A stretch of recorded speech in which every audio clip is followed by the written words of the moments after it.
My name is James Carey. I am back with the Geopolitics Alert Armenian Speak series. Speaking with a personal friend of mine, Tyler. And Tyler, why don't you go ahead and introduce yourself?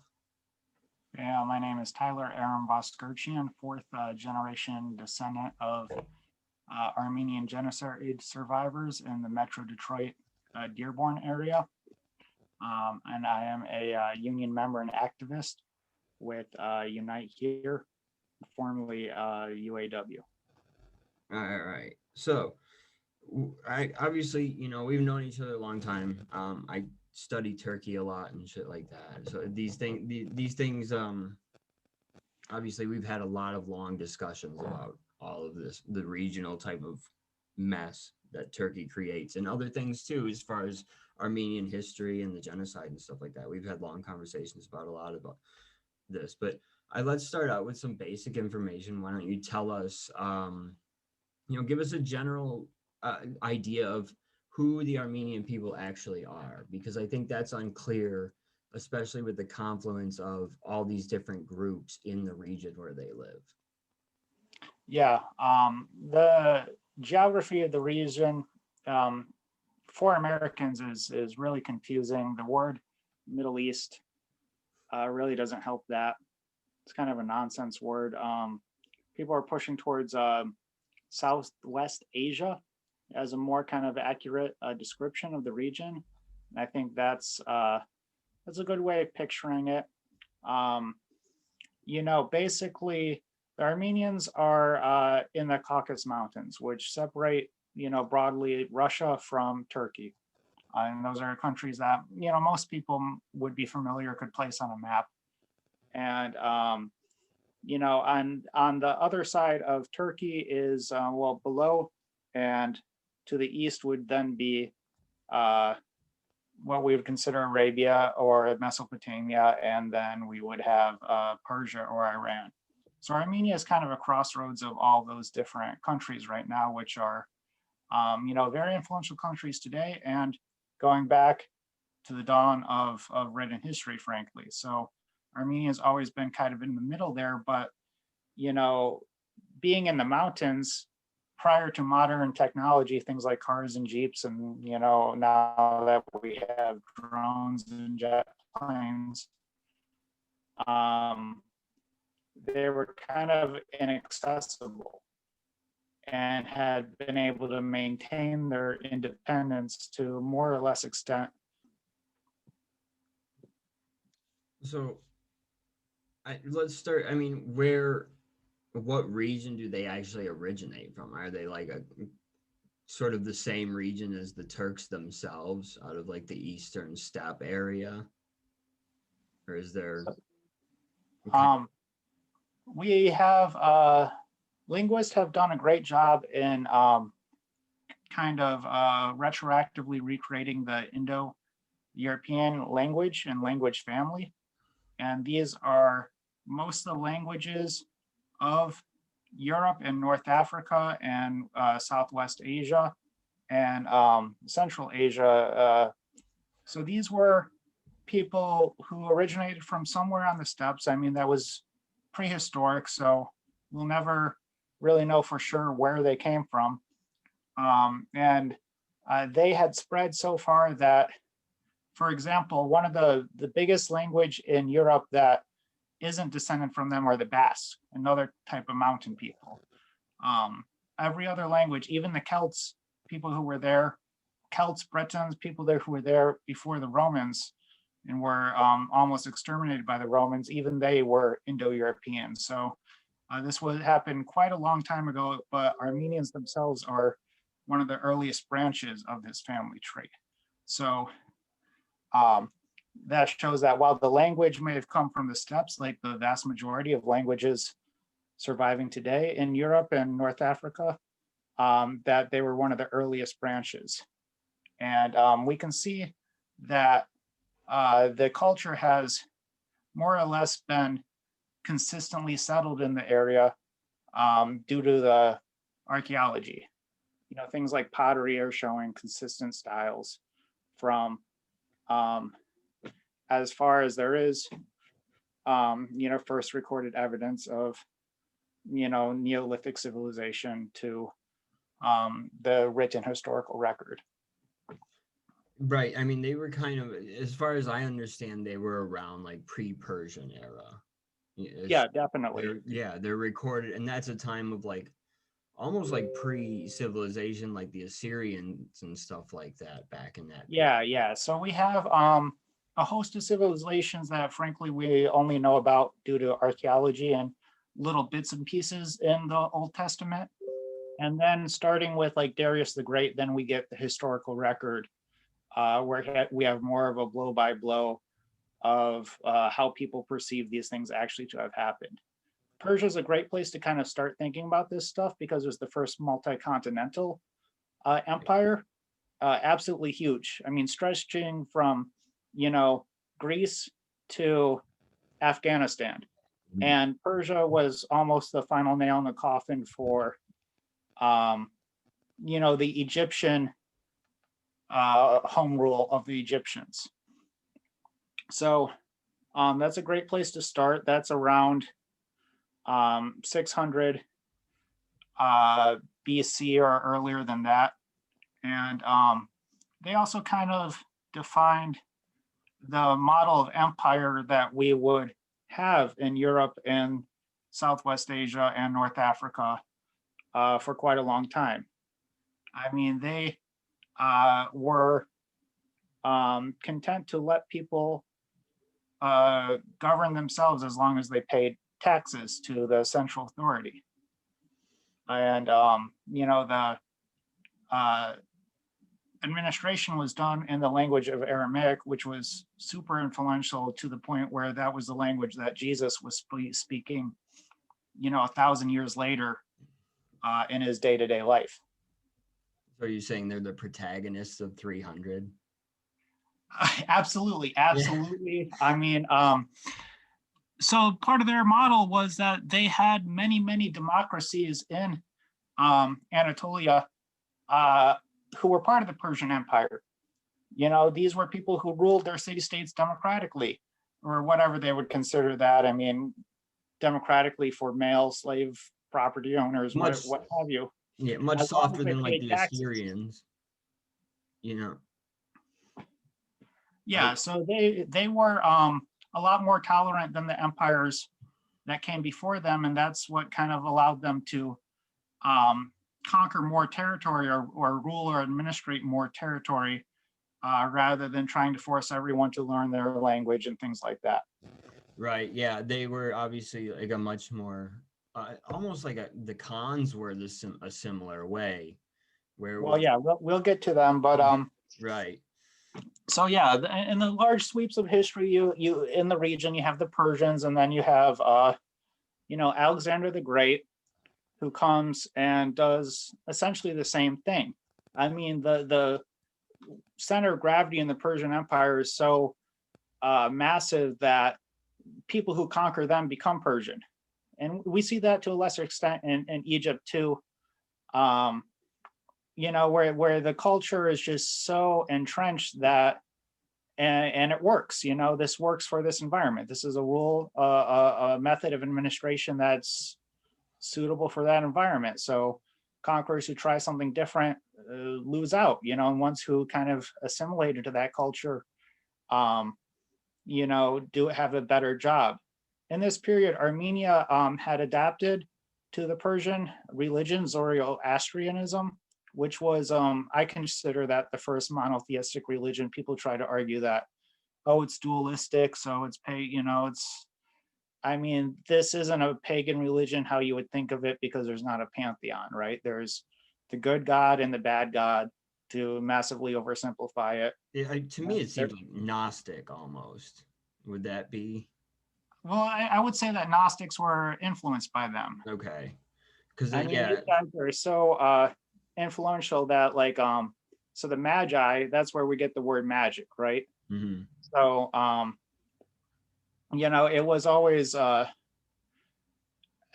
seen as kind of this Oriental mystique of this place of higher learning, and they were really good at the zodiac and astrology. And if you want to claim that you had a great mystery cult, you would claim that you learned it in Persia.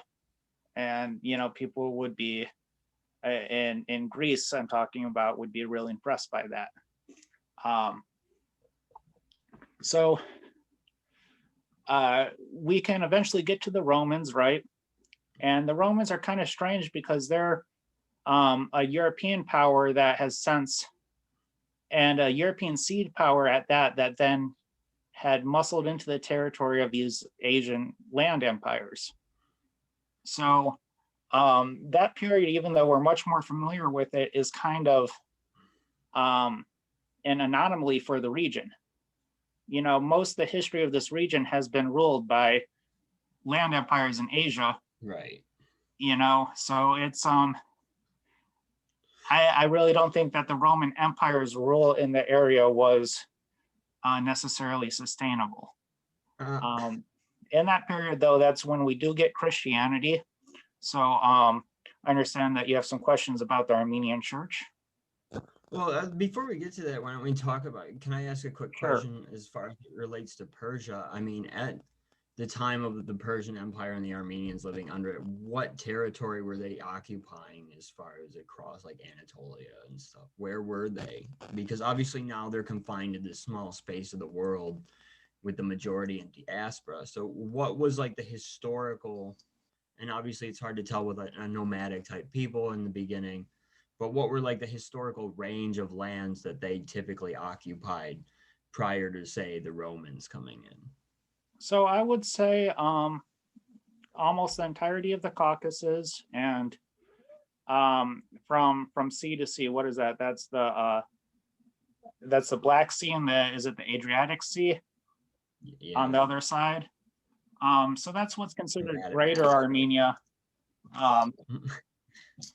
I believe that's around 300 BC at its greater extent. But the real homeland is the Caucasus. And it was a sort of environment where these were mountain kings, right? Right. An individual, powerful family might rule, a mountain and the surrounding hills, maybe the mountain next door, but it was nowhere near a nation state. These mountains were too isolated for anything like that. And the model of empire is very hands-off as long as you pay your taxes once a year. And the taxes under the Persian Empire were more like barter, goods and services, things like that. You're good. Let these mountain kings fight it out all day. It was a very martial culture for that region. These were people who were prized as soldiers in all these different empires because they had these kind of family feuds, blood feuds going on in these mountains in that period. Much later in the Byzantine Empire, the Armenians start to take on a different role that's kind of sped up in the Ottoman Empire and become more of a kind of like a merchant class, kind of, more of a cosmopolitan people, but that's much, much later. No, for this period, it's a backwoods, honestly. What role did they play in the Ottoman Empire? Because obviously, like Caucasian ethnicities like the Tatars and stuff like that worked as basically like mercenaries for the Ottomans and stuff like that. So what was the Armenians' role during like the Ottoman Empire proper? So I consider the Ottoman Empire, like modern time. I consider them almost a hybrid of the Persian, tradition and the Roman tradition and the Turkish tradition. I mean, they were up until the modern era were content to let the Byzantine populations that were still around stay on the coast of Anatolia. Those places were still heavily Greek speaking.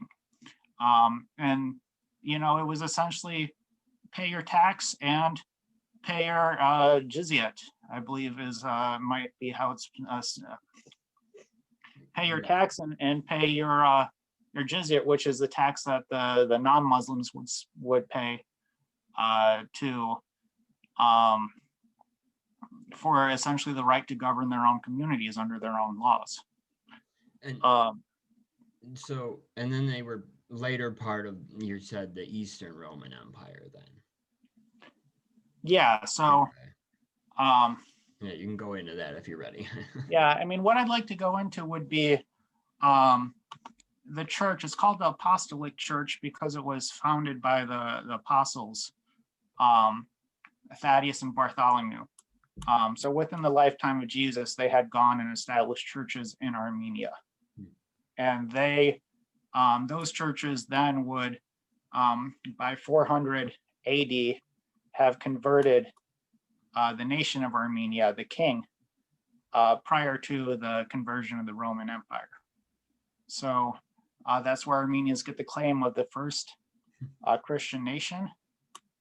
And that's how they've maintained their autonomy as a church, along with other earlier churches, such as the Ethiopian church, and maintained independence from the Catholics and the Orthodox faiths. Okay, yeah, that's where I get a little confused because I'm not, Sure, it's very confusing, yeah. As a Catholic, it's hard for me to imagine that there yeah, I mean, these are geopolitical kind of decisions, but the theology that they justify these with is really hair splitting. I mean, it's things like, okay, we agree that Jesus has two natures, both human and divine, or is it one nature that is both human and divine? I mean, that's the fight that they're fighting over. I mean, these are geopolitical arguments, at the end of the day. But these people still, they still had a desire to follow the one true faith. As a very strong motivating factor for them. That was tied up into their, geopolitics as we would understand it in the modern area. So that, yeah, I understand that. So is that what makes you consider Armenia more of an Eastern country than, say, a Western one, despite any like modern leanings they've tried to make towards our country and NATO members and stuff like that? Yes, exactly. I mean, it was always a buffer state between Eastern and Western powers. Sometimes it would be under control of one, sometimes the other, but it was never fully in the Western camp. We get the impression mainly due to the diaspora, which did heavily lobby, and still does, Western powers for intervention in the region. But that lobbying effort, as we saw unfortunately from the modern conflict, isn't going to change Western imperialist plans, when they conflict with Armenian interest. I mean, it's really not that influential. It was really strange to see people on Twitter framing this as an East versus West thing, as a Crusader thing, when that's really not the case. I mean, Crusaders were warred against Byzantium and Armenians as often as they warred against the Muslims. And then you had Muslims, the Fatimids, who were on the Crusaders' side. So a lot of this is flattening it out. Something that we can talk about that I believe is people flattening history is blaming this all on Stalin. Stalin wasn't even in power at the time when, these decisions were made. So people are just kind of latching onto that name and what they think history was like, rather than looking into it. Well, I mean, the whole post-World War I division would have all been Western powers, wouldn't it? Stalin was kind of coloring in the lines that were already there. Exactly, yeah. I mean, the British had spheres of influence in the region, and this is something that essentially was what Ataturk was reacting against. They were going to carve up Turkey like they carved up Arabia. You know, the Sykes-Picot Agreement Right. has caused problems to the modern day. And they wouldn't have done any better of a job, I'm sure, if they had done that in Turkey, even though Armenia may have been better off, but I'm sure other regions would have gotten really messed up, you know, especially the Kurds who didn't have that diaspora lobbying for them in the West, Yeah. and they didn't get anything. Um, so they did, though, go overboard. I mean,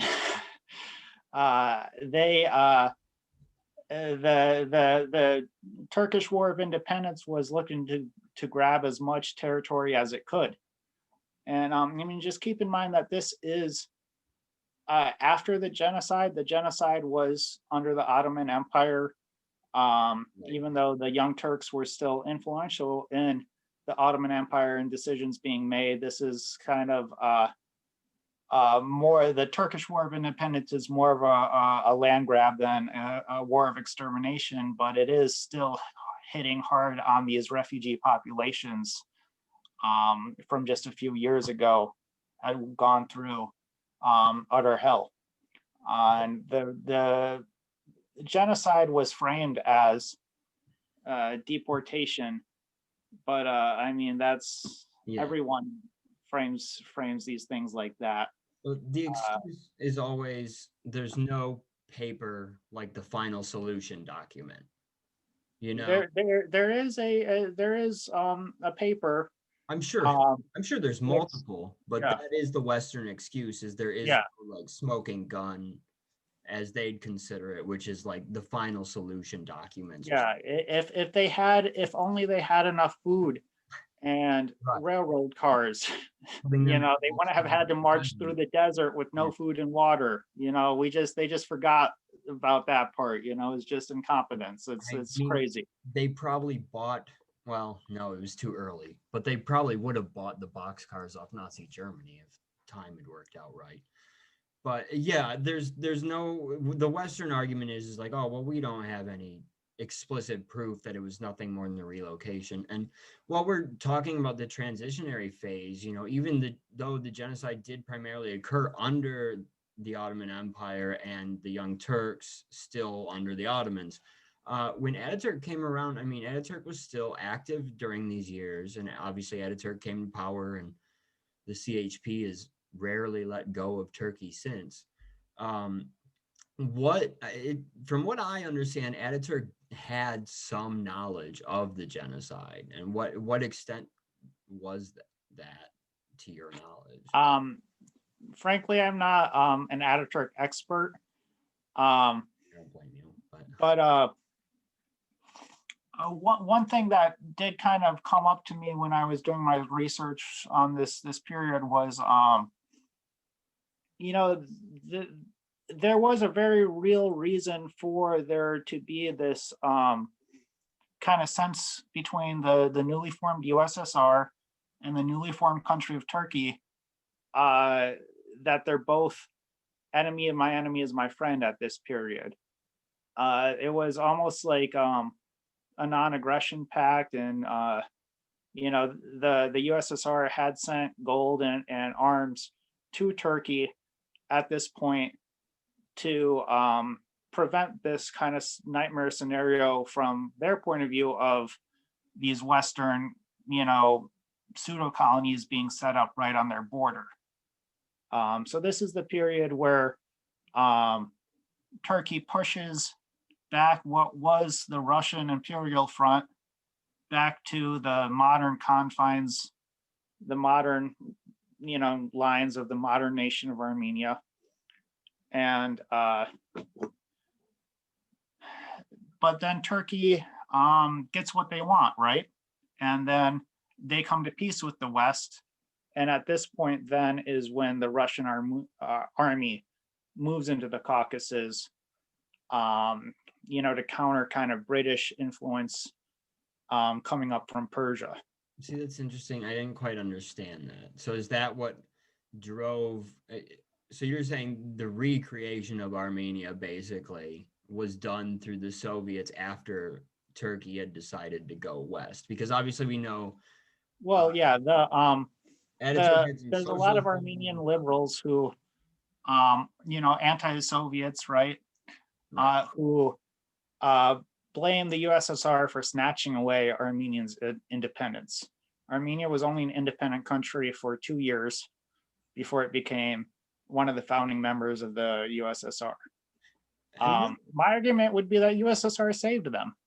Without the USSR, without the Red Army in the region, they would have been conquered by Turkey at that very point in time.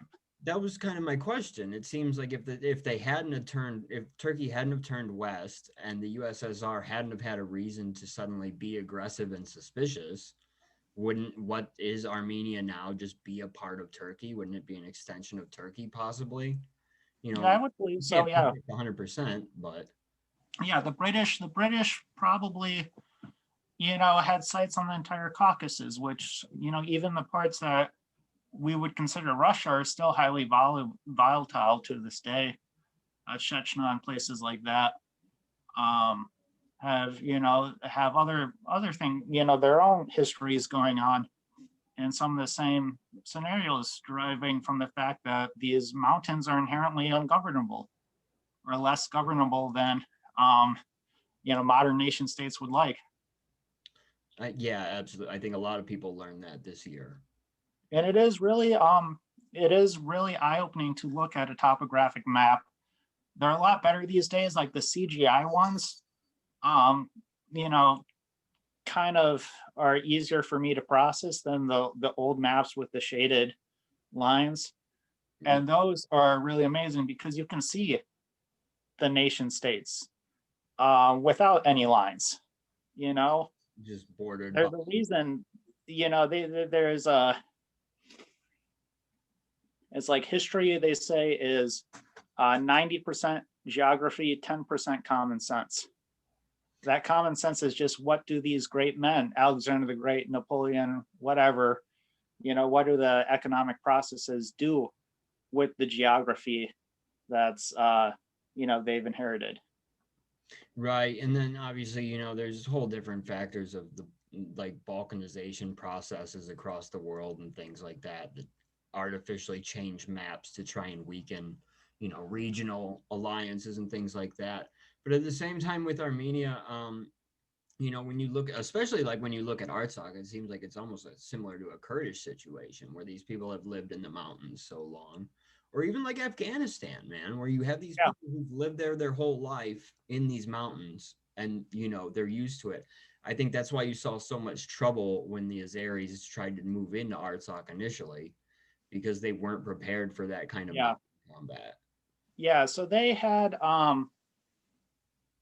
if anything, I would blame the Imperial Russia on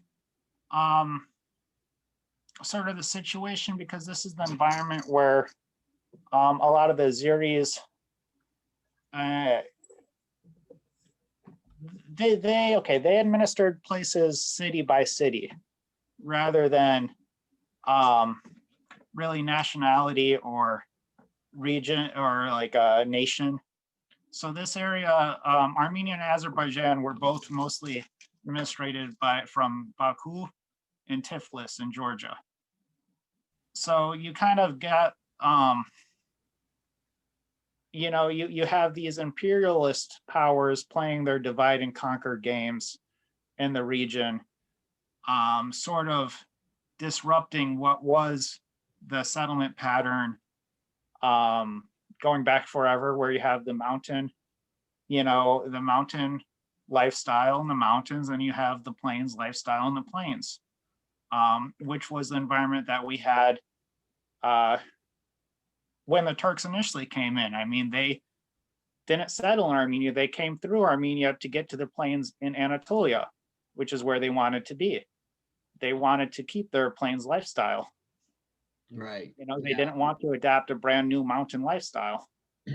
Well, the Armenians and the Kurds sure seem to have figured it out, because they're still there. No matter what Turkey does, they are still there. So I think that, as we're on this period, let's talk about the Soviet Union. Let's talk about the early Soviets. Where was, the Caucasus were where the strongest and like most democratic Soviets appeared after the Bolshevik Revolution. Obviously, Baku was one of them, but what was Armenia sort of similar at the time? Yeah, I mean, Armenia had the Armenian Revolutionary Federation under the Ottoman Empire as their kind of nationalist party. This is a left-leaning party. They had, socialists in that party, Bolsheviks, Mensheviks in that party. It was a popular front.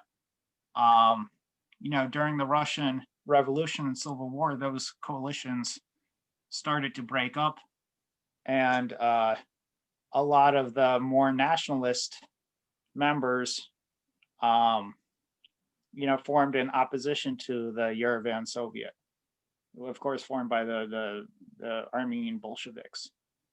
Right. And a lot of these people actually retreated to the areas around Artsakh. They called it the Republic of Mountainous Armenia, and tried to hold out there until the Red Army came. That's one of the reasons people say may have been why the area did go to Azerbaijan, as a sort of retaliation against that. But Armenia got other disputed regions too. You think there were dozens of these regions. If you look at the map, there's a little bit of Azerbaijan to the west of Armenia, and then the tail of Armenia, and then Azerbaijan to the east, and Artsakh's right there on the east. So if you look at this tail, that was a disputed region that Armenia got during this horse trading. And they all knew that they were entering a multinational confederation, right? They knew that they were, at least in theory, supposed to be all new members of a socialist motherland, and essentially that ideology was true to a more or less extent, and that a lot of the ethnic tensions didn't re-arise until the fall of the USSR. Yeah, that's what I noticed too, is the fact that like I said, they were both early adopters, it seems like, and it seems like as like at the time they identified as fellow people of the Caucasus, and there was much more unity among it. But another thing we've talked about too is when they cut off Nagorno-Karabakh, when Stalin did so. You think, you mentioned some reasons. So Stalin, he was commissioner of nationalities, right? So that was his department, the department that's making these decisions. But he was still answerable at that point to the rest of the government, right? He was a cabinet minister. He wasn't an autocrat at that point. So I think that was a consensus decision, between these different parties, because they knew that, at the end of the day, it didn't matter as much as when these were independent nations, who gets what land, because they were, something more akin to states. And these regions were, under Azerbaijan, but also independent within Azerbaijan. They were independent oblast. So that's another layer of self-governing, below the nation state level, to kind of smooth over that compromise even more. That's what leads me to my question, I suppose, is you and I have spoken about how, already in this interview, we've spoken about how Turkey was kind of on the fence as they were becoming a new republic. Yeah. And at the same time that was happening was when the Soviet Union was dividing up regions in the Caucasus. And there was moves to kind of appease Turkey, hoping that they would come over into the Eastern Bloc. And at the same time, that obviously didn't work. And Nagorno-Karabakh was granted this special autonomy, right? So I don't know if that was so much to appease Turkey as Azerbaijan. The appeasement to Turkey I would say would be the money and the guns. Yeah, that's true. It just seems that I can't describe it. It just seems like there's also some involvement in hoping that the Soviets, if we give Yeah, it they definitely did not want to alienate Turkey. right, if we, don't go too soft on the Armenians as we're trying to make deals with Turkey, as they're dividing things. Yeah, And then, but like we said, it was given the status of an autonomous oblast. So that, I've talked in other interviews about like what kind of autonomy that actually gave them and how they were separate from the actual state of Azerbaijan. But why, none of that was considered after 1991. Nothing about special autonomous zones, which the Soviets had multiple of, and there was multiple yeah, zones that they considered like key security assets, like Crimea, and that was kind of just left out of the negotiations. Even though the Soviet borders were fully used, any like special autonomous zone was like failed to be accounted for in the new maps, and that yeah. kind of led to why Artsakh is still in this fucked up this messed up place. But yeah, it led to why Artsakh is still in this messed up place, I'm so not a huge expert on the fall of the USSR. That's probably going to be the next thing that I try to research, but I get the impression that they didn't give a shit. yeah. It was very much it was the laziest revolution, so to speak, you can imagine, is my impression. Of course, they're going to use the lines that are already drawn on the map and not rethink it. They just want to cash out as soon as they can. Plus, honestly, keeping Nagorno-Karabakh and Azerbaijan feeds into the strategy that they've been using ever since, which is just pit all these tiny nations against each other so they can never do anything. So that's become kind of standard fare at this point. They take, look what they did to Yugoslavia. Oh yeah. And it was very similar, I think, when they redrew the maps following the Soviet Union. They're like, yeah, these countries only made sense in a multinational coalition. But if you actually just cut them up like into these small pieces that they technically are, you can pit them all against each other. And that's why you can see, a pro-Russian government in Armenia and the Azeris backed by like the Turks and the Israel and the West, you see that like, all of these small nations constantly kept in conflict. The US does not have to intervene because we don't, yeah, it's none of our problem. We don't go intervene in the Balkans anymore. We don't care about that. After we messed it up, that was enough, and I think the same kind of thinking applied to post-Soviet, like the post-Soviet Caucasus region. It was just, well, they'll never be able to unify, and if they do, we'll always have these subversive forces in their countries that will manage to move things around. That there's always influence peddling, especially in countries like that. You always see the fights between Russia and like Western NGOs and things, so I think that fight is still going, but it was definitely designed during the dissolution of the Soviet Union.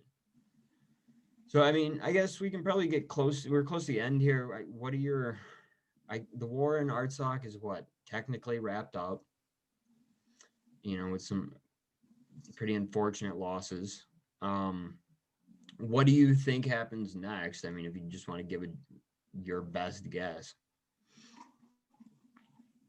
What I've been seeing in the Armenian community is a newer, is almost a revival of consideration of modern day Armenia. We went through a big period of time, with the centenary of the genocide, looking back, so it's really exciting to see the diaspora looking forward. I mean, it's incredibly unfortunate that this is what it took for these people to remember their roots, and go from lobbying for a record genocide, for they want Congress to recognize the genocide, to go from that to lobbying to for aid for the people who are still alive in Armenia. So that's really good to see.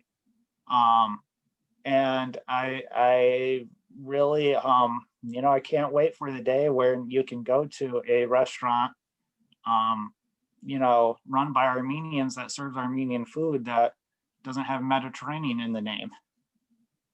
Yeah. Yeah, well, I agree. You make a good point because, like you said, everything prior to this has been about the genocide, and the genocide has been held over Armenians' heads, like this political, like keep away game, recognition in Israel or the Yeah, United. I mean, it is one of the reasons why the diaspora is so strong. And, this is, if your ancestors have gone through that, then it is a good thing to, remember that forever, never forget for sure, and use that as a way to keep the community together if you need to, rather than assimilate like so many other immigrants when they get to America. But there's got to be the other side of that coin, which is, considering what the conditions are in the country right now, today.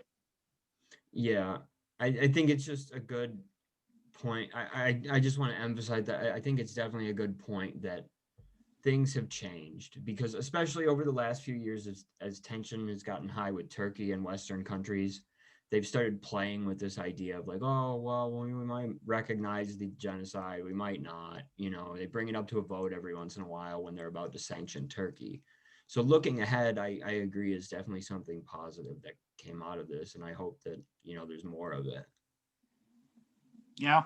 And, who knows what happens after Erdogan, but I do think that Turkey has within itself the potential, to be something completely different and better than what it is today.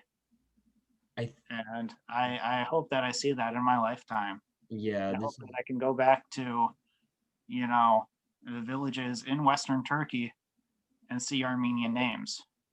This is a topic that'll take a whole nother interview, but yeah, I think the best hope is that the CHP has learned some lessons after being out of power, that they don't come back in. Because as of right now, they kind of run on the platform like the Democrats did here, where they're like, well, we're not Erdogan, So I hope if the CHP, because they're the only ones who are in a place to actually come back into power. So I hope that if they come back, they've learned something. This doesn't need to be the return of like the Bourbons in France or anything like that. Learn something while you're out there in the woods. And that would be my advice for a party that doesn't care what I think. But yeah, I think it'll definitely depend. Erdogan is on the way out with all of his Western friends. He's prepped for new sanctions this week. The economy's in a free fall. Unless the man genuinely cheats and becomes like an autocrat, I don't see how he stays in power more than a few more years. But that's for another day and down the road. But yeah, thank you for talking to me. And I want to encourage people to go ahead and go to Geopolitics Alert, where you've written a couple of articles with maps detailing, the migration of the Armenian people over centuries. And I would like people to look into those. And I want to say they've been a cool resource for me, man, because I didn't know just how widespread it was, the population was. And now seeing them tucked in this tiny corner with the majority of them everywhere else is very interesting to see the history of that. So I encourage anybody watching this to definitely go check that out. And thank you again, man. Oh yeah, thanks for the opportunity, and I'm excited to work on the final installment of that piece dealing with the modern era. I'm looking forward to it, and I think you'll be back for another interview at some point. Maybe we'll have to do one just on the maps. All right, for sure. All right, nice talking to you, man, and I'll see you later. All right, thanks.